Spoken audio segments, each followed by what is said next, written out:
turn it around, and you say saturated fat, 5 grams. Servings per container, 12, and you ate already 6. That's 30. You already exceeded your limit for the day. But that's because you still haven't barbecued. You still haven't turned on the tripas outside and all that junk that we like to eat. You see, there's a battle going on inside. And this battle is between good and evil. This battle is between the emotions and the intellect that tells us, don't do it, because that's bad for you. So who's going to be the winner?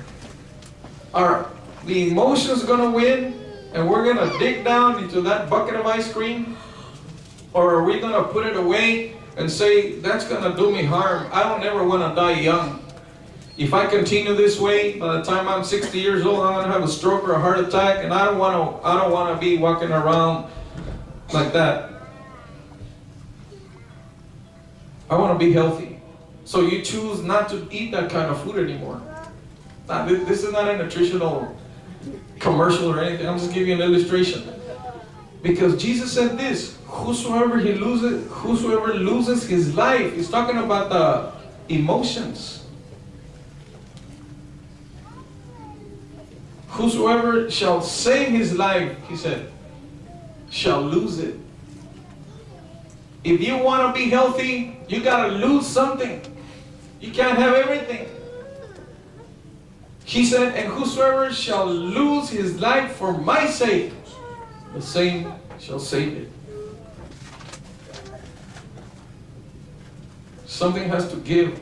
We can't have everything. Another illustration I like to use is a toothbrush and cavities. You have to be a slave to something.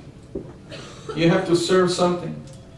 You cannot be free from cavities and free from a toothbrush.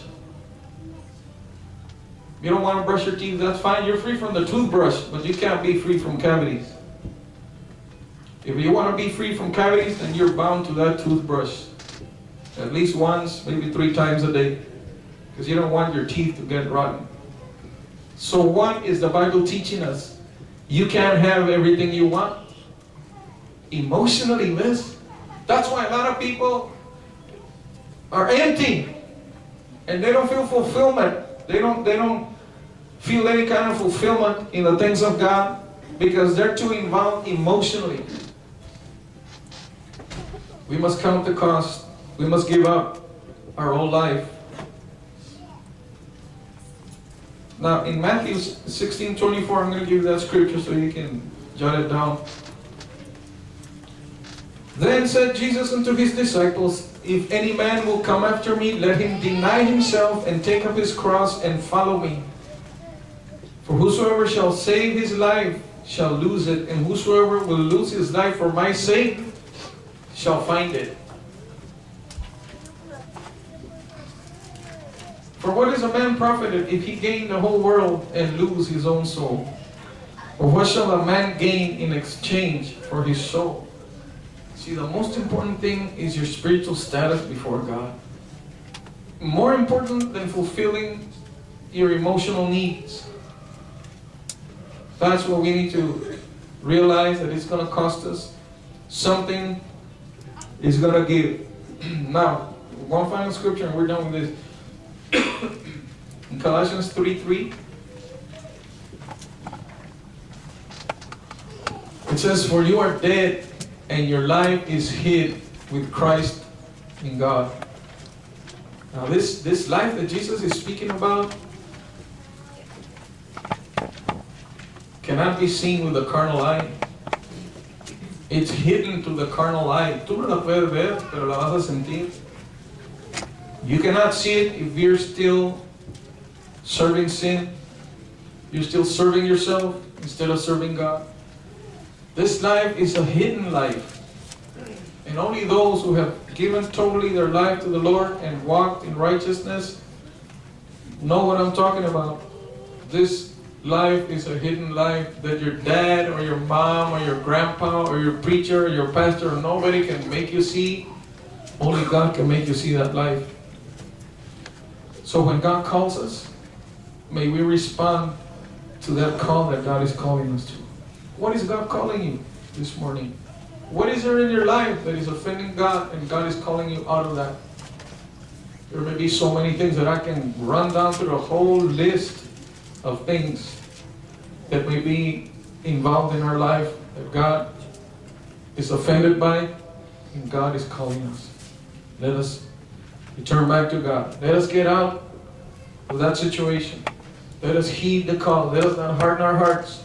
Let us respond to the call that God is speaking to us this day. Let's all stand to our feet. I want the worship team to come up here. Quickly. Todos. We're going to sing that song, I Will Never Be the Same.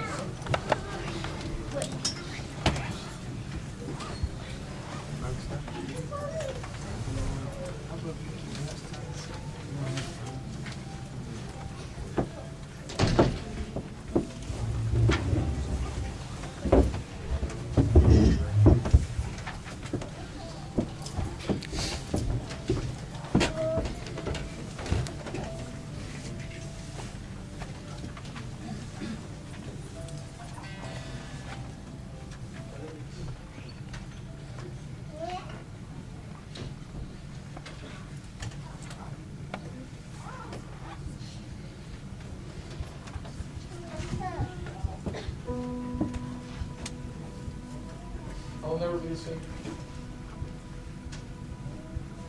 The song says, I will never be the same again. I can never return. I've closed the door. I will walk apart. I'll run the race. And I will never be the same again. I will never be the same again. I will never return. Ya no que voy a regresar. I've closed the door.